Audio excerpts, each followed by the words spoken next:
Good day, everyone. Today I'm going to give a talk on plant-host response. So let's see an overview of what I'm going to talk today. So first of all, the definition of the plant-host response. Next is about the hypersensitive response. Next is what is programmed cell death. Then avirulence and virulence.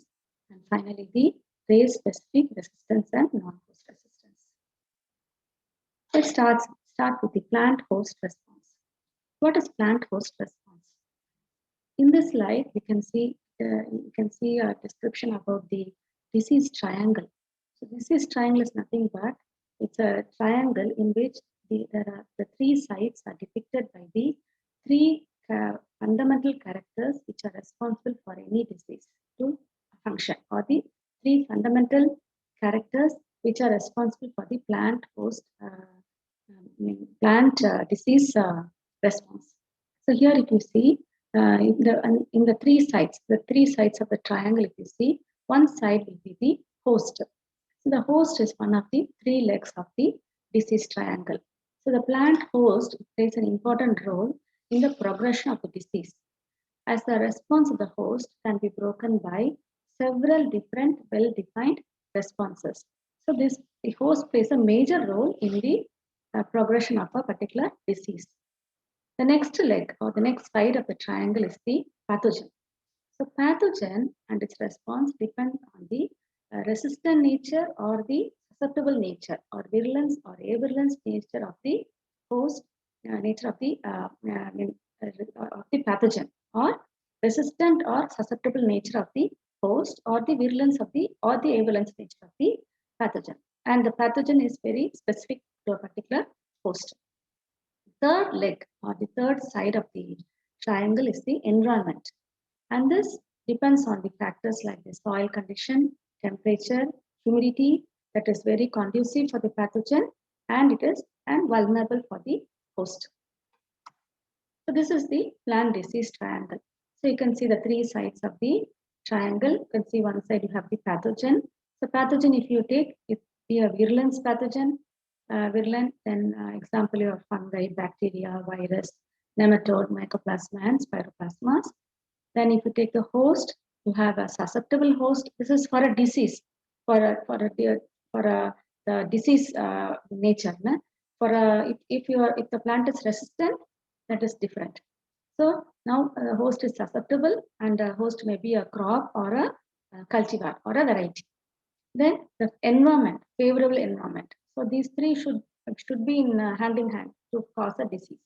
So favorable environment. What are the favorable environment? Air temperature, soil fertility, soil type, soil pH, rainfall, RH, and the soil moisture. So this should be conducive for the pathogen to infect the host, and the host should be susceptible for causing a disease to occur.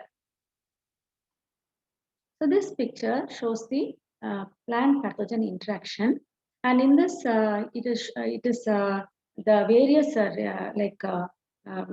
reactions or the various enzymes or the genes responsible for the interaction or to impart a resistant nature to the plant towards the pathogen is shown here. So here we can see the two cells. Your pathogen is there, and the plant also is seen here. And the pathogen also produces certain compounds, as well as plant also produces. And here in this picture, mostly the chemical defense and the induced defense has been depicted by the plant on the plant. And you can see the PR proteins, the phytoalexin, and finally the secondary stress effect is the production of the reactive oxygen species, and what the enzymes, various enzymes responsible. So this PR protein, it is produced in the form of various enzymes, and these enzymes are responsible for like your chitinase, glucanase. They are responsible for dissolving the cell wall of the pathogen, and the pathogen also will produce counter enzymes to dissolve this plant cell also. And so the plant mechanism should be very strong enough to to resist the effect of the pathogen here. So the plant produces, when we see from the plant point of view, the plant produces this many compounds, and these compounds are enough to inhibit the growth of the pathogen. And this is because of the resistance present inside the plant, which is called the induced resistance or the innate resistance by the plant. So next is the specific responses of a plant or a host plant can be defined as susceptible. So the relationship between a plant to the pathogen are in different manners, ways, susceptible, tolerance, etc. So first of all, we'll see the susceptible nature of the plant. So a susceptible variety would express substantial symptom expression associated with a given plant pathogen. Example, you can see a severe leaf spotting associated with a disease such as frog eye leaf spot, where a majority of the leaf surface would contain lesions, or in the case of stem canker of soybean, the canker of the stem would extend up to the majority of the stem. So this is a type of disease and its symptom. So now, in this case, the disease has occurred and the symptom also is being expressed in the plant. So this shows the susceptible nature of the plant to the particular pathogen. Okay, the susceptible response to stem canker would include premature defoliation and even early maturity or death of the variety in question. Next is the tolerant nature of the plant or the host plant. So when can you call the plant a host a tolerant variety? It is the ability of the plant to handle the effects of the plant pathogen without succumbing to serious injury or loss of yield. A plant with a tolerant response could produce a symptom as a result of infection, but not present a reduction in yield as a result. So now the tolerance means it is able to withstand the particular plant is able to survive even in the presence of the pathogen. And here it can produce symptoms are there, but still it doesn't affect the yield of the crop. The plant that is tolerant to disease also produces less reaction to the organism or less lesions as an example, and than the susceptible variety. So comparatively, when we consider the symptom, the symptoms are less expressed in the tolerant variety than the susceptible variety. The lesion expression will be greater than as a result of a resistant variety. The tolerance also means endure, so endurance. So how much the particular plant or the host is able to endure the effect of the pathogen, that is called the tolerance. The variety or hybrid that tolerates a plant disease can infect present symptoms associated with the disease, but produce as much yield as the resistant host. The next is the resistant character. So the resistant means the plant is more resistant. It is able to withstand the presence of or the pathogen. The use of the word resistant is believed to mean immune. When a plant is resistant to a disease, the disease can occur on the plant, but is dramatically reduced in appearance when compared to the susceptible response. A resistant variety greatly hinders the ability of a plant pathogen to develop in the presence of that particular host. So if in this case, if you see, everything is, all these are like it is a comparative one. When compared to the susceptible plant, this particular plant is a resistant variety. So it is a comparative response alone. So next is the immune response. The immune response would be a plant producing no symptoms at all, even in the presence of a specific plant pathogen. So this is almost similar to the tolerance, but in tolerance there were symptoms, less symptoms when compared to the susceptible variety, but still symptoms were there. But in the when a plant is immune, there is no symptoms at all, even when the pathogen is present. So in the agricultural production systems, very few varieties or hybrids present what is truly considered as an immune response to a plant pathogen. So this is very rare. A resistant response is misinterpreted as being an immune response. Example, if a field of continuous soybean were planted with a particular soybean variety and the environment is conducive for the development of the disease and the inoculum of a particular pathogen were present, but the immune response would result where the plant did not develop fragile leaf spot lesions on any of the plant parts. So here, this is similar to the resistance of a plant, but still here there is no symptom at all. Next is the hypersensitive response. So what is a hypersensitive response? So HR, it's called abbreviated as HR, is a mechanism used by the plant to prevent the spread of infection by microbial pathogens. Okay, so HR is characterized by the rapid death of cells in the local region surrounding an infection, and it serves to restrict the growth and spread of pathogens to other parts of the plant. These are shown as the necrotic spots on the leaf. Cell death, is actually the cell death. So here, the main function of the HR is to prevent the movement of the pathogen from one portion of the plant to the other. So in that particular area, the cells die, so that there is no movement of the pathogen to the next, live cells. The hypersensitive defense response is found in all higher plants and is characterized by a rapid cell death at the point of pathogen ingress. It is usually associated with pathogen resistance, though in specific situations it may have other consequences such as pathogen susceptibility, growth retardation, and over-evolutionary timescales speciation. Continuing with the HR is commonly thought of as an effective defense strategy against biotropic plant pathogens, which require living tissue to gain nutrients. So if you take the pathogens, you have biotrophs, necrotrophs, and the hemibiotrophs. So the major classification, if you see, it is the necrotrophs and the biotrophs. Necrotrophs are the pathogens or microorganisms that feed on the dead cells. So that is of no use for us when the plant pathogen interaction is concerned, because necrotrophs feed only on the dead matter. But biotrophs are the ones which are to be considered as pathogens. And here, we have the defense strategy and all. It is against the biotropic pathogens. The HR is against the biotropic plant pathogens. So the case of necrotrophic pathogens, HR might be beneficial to the pathogen as they require dead plant cells to obtain the nutrients. Okay, so this is the opposite here.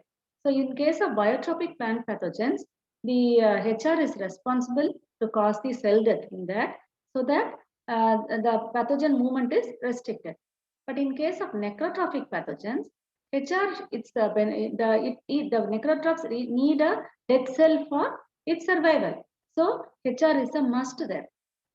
The situation becomes complicated when considering pathogens such as Phytophthora infestans. This Phytophthora infestans is a hemibiotrop. So here initially it is a biotroph. Then after some time, depending on the availability of the nutrients, when it becomes a necrotroph. So it has both the life cycle.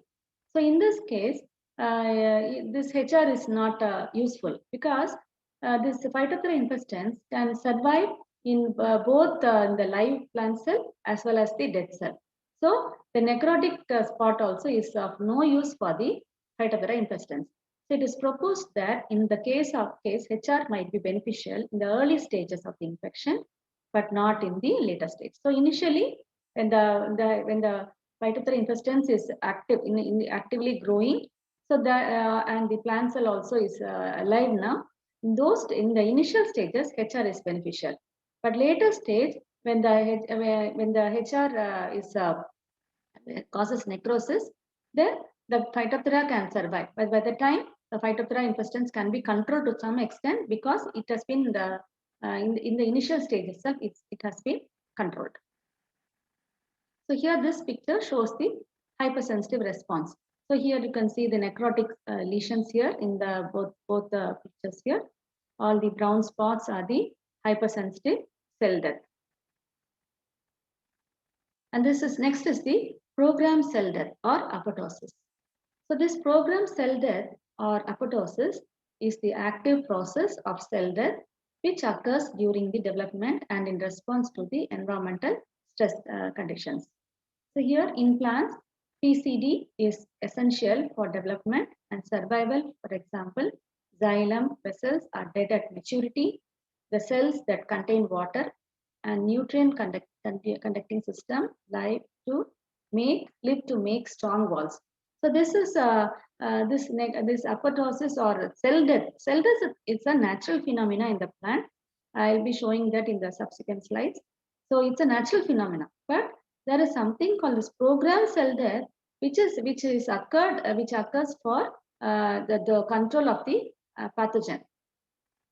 About 330 years ago, the first cells were observed microscopically by the Koch cells.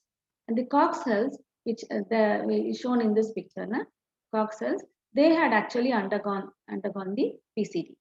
So all that remained of these differentiated plant cells was the surrounding cell wall. Only the cell wall was there.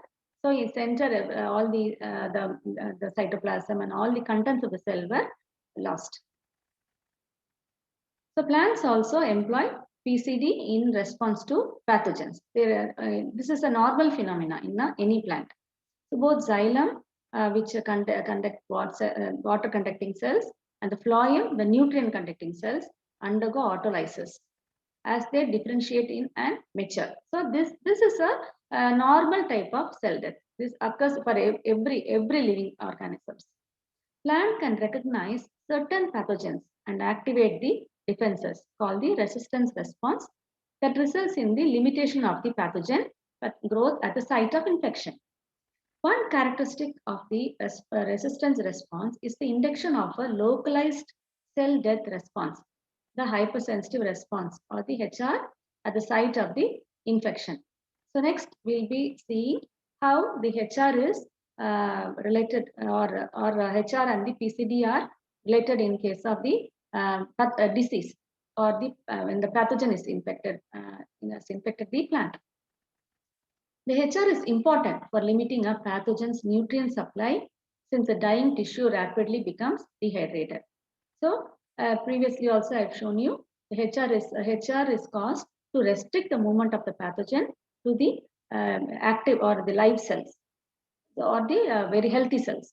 So here how it does it? It causes a necrotic spot, and the necrotic spot the cells are dead. So if the cells are dead, there won't be nutrient supply there. So by this the pathogen will die. So it because the cell gets dehydrated. The HR appears to be a form of PCD in cells in plant.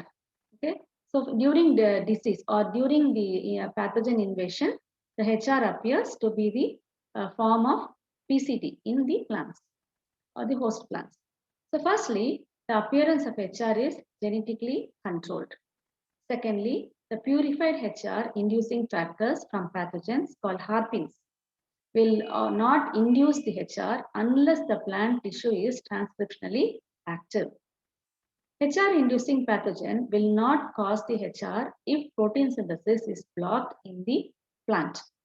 The signal for HR induction is hydrogen peroxide, which is rapidly produced by the plant cells in culture in a phenomenon termed as the oxidative burst, which results in the cell death. So the existence of the multiple genes. So HR is supposed to be controlled by multiple genes. So this because of this, there is still a question why whether HR is controlled in one particular pathway or several pathways in response to a particular or different pathogens. The mechanism of HR cell death can vary depending on the host and pathogen combination, since some types of plant cells undergo and HR do not show morphological features characteristic to apoptosis. So many plant pathogen interactions can lead to plant cell death that appears to be distinct from the HR, either because it is not associated with resistance or it occurs late after infection and is not accompanied by the tissue dehydration. It is not known if cell death that occurs in such susceptible interactions generally occurs by a programmed process. So this picture, you can see the different types of cell death or different stages at which the cell death occurs. So in the entire plant, you see there are almost every region of the plant that has been cell death at various stages of its physiological growth. So here you can see on the top layer, capital layer degeneration is there on the top meristematic region, and the terminal element differentiation. Then you have the floral abortion. There you have the megaspore abortion. Then you have the localized cell death during the pathogen attack. That is the normal which we spoke just now. The next is the senescence of the leaf and other plant parts. Cell death. It's like when the plant leaf gets old. So normally it falls down. So that is one type of cell death. Then root also you can see the cell death, and the flower also you can see the cell death. So cell death is a natural phenomena occurring in the plant during the various physiological stages of its growth cycle. So here there are three types of cell death. One is the apoptosis like cell death, necrosis, and the autophagy. Okay, so three types of cell death. So we can see here on the top we have the healthy cell, where it is a normal cell, and this normal cell, and on the first step you can see the apoptosis like cell death. Here you can see the protoplast has shrunken here. So the cell has become very small inside. The contents have become very small because the protoplast has shrunken here.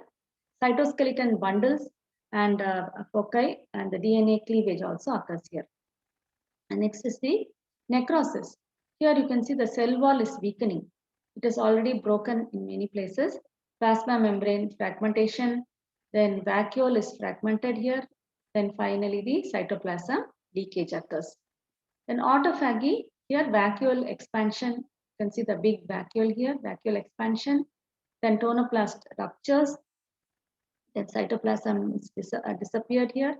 And finally cytoskeleton bundles and the foci.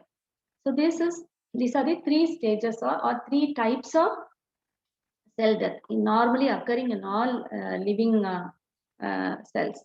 But this is a plant cell here.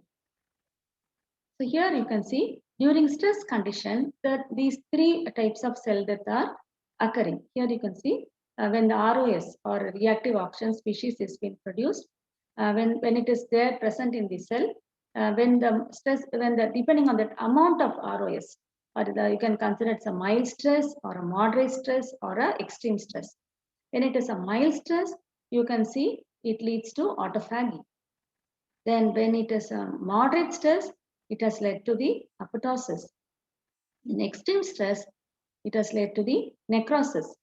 So here if you see, in case of necrosis, the mitochondrial permeability transition that has been occurring here. And here so these are the three conditions of stress conditions which leads to the three different types of the programmed cell death. Next, we'll go to the see what is virulence and the avirulence. So virulence is a pathogen's or the microbe's ability to infect or damage a host. So it is able to damage the host here. Okay, it is virulent. In the context of gene for gene system in plant, virulence refers to a pathogen's ability to infect a resistant host. Virulence can describe either disease severity or a pathogen's infectivity. Pathogenicity is the ability of an organism to infect a host and cause a disease. Aggressiveness is the ability of the pathogen to invade and establish within the host. Virulence is the severity of the disease in infected host. So these virulence, pathogenicity, aggressiveness, all these are different terminologies of the pathogen. During the plant pathogen interaction, this is used when the pathogen is going to cause a disease in the host plant. A-virulence. A-virulence or AVR genes interact in the gene for gene regulation with the resistant genes.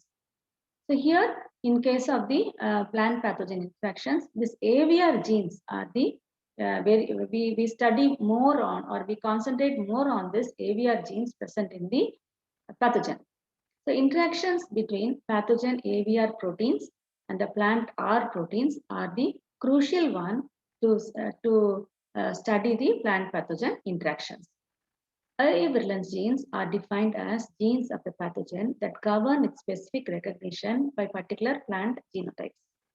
The recognition depends upon the presence of a pair of matching genes, an AVR gene in the pathogen and a resistant R gene in the plant. So this is the gene for gene model for plant immunity. So if you see here, you have the plant cell and the bacteria here. And the plant cell has the resistant gene. Resistant gene might be or that capital R, it's depicted by the resistant gene for the resistant gene, and the small r for the susceptible nature. Then similarly here, this effector gene it's mentioned here, that is the A is the A-virulence gene and a small a is the virulence gene. So here if you see this AA or RR, so this type of complementation is given shown here.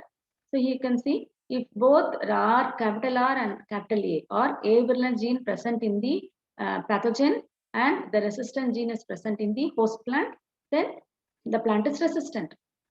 But when R is absent, capital R is absent and capital A is absent, or either one, either R, capital R is absent or capital A is absent, present, then also disease is there. So only if these two genes, capital R and capital A, if both are present, then there is no disease.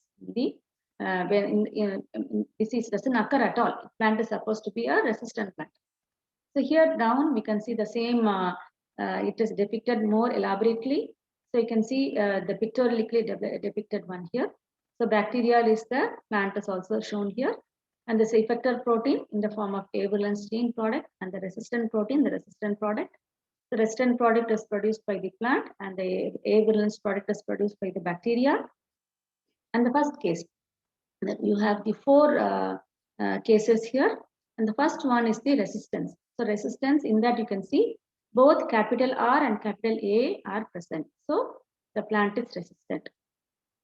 Then that is the A-virulence gene product and the resistant gene product. Both are present here. So the plant is resistant and there is no disease here. And the remaining three, in the second case, you can see the small r or the A-virulence gene product is absent, but the resistant gene product is the A-virulence gene product is present and the resistant gene product is absent. So there is disease. Similarly, the third case, if you see, the resistant gene product is present, but the A-virulence gene product is absent. So there is disease. Again, in the fourth case, both are absent. The resistant gene product as well as the A-virulence gene product, both are absent. So again, here is a disease. So as a rule for the gene model, as a rule, host plant should have the resistant gene product and the bacteria or the pathogen should have the A-virulence gene product for any plant to be resistant. Next is the race-specific resistance. In this race-specific resistance, there is one more type called it is also called the host resistance. So here you can see the apart from the physical barriers, plant has two physical barriers in the sense different types of anatomical defense. The plant has two major types of defense against the potential pathogens. In race-specific resistance, plants match single Mendelian resistant genes with the A-virulence genes possessed by races of a pathogen. So if you see here, in specific resistance, here you can see it is actually it is a species level resistance shown here. The other one is the non-host resistance. In the race-specific resistance or the host resistance, it is at the species level. So entire species of a particular plant or the genus, they show this kind of resistance. The other one is the non-host resistance. So this is this is actually the varietal level. So in peas, both types of resistance are associated with the expression of a common group of resistant response genes. The race-specific resistance is characterized by a presence of differential genetic interactions between host and the pathogen genotypes. It implies the possibility to different races. The non-race specific resistance is characterized by the absence of genetic interactions between the host and the pathogen genotypes. This slide shows about the race specific response. So here you can see the non-host response, the intermediate non-host response, the intermediate host and the host. So these four types of host are given here. Non-host, intermediate host, intermediate host, then the host. So four types of host is given here. So here also you can see at a different level the response is shown here. Okay, so that the various developmental stages of the plant and the type of disease, I mean the resistance in the plant is shown in this particular picture. So let's have a recap of what I've spoken today. So first of all, I spoke to you regarding the plant host response. Next is about the hypersensitive response. Next is about the programmed cell death. Then virulence and avirulence genes. And finally, the race-specific resistance. Thank you.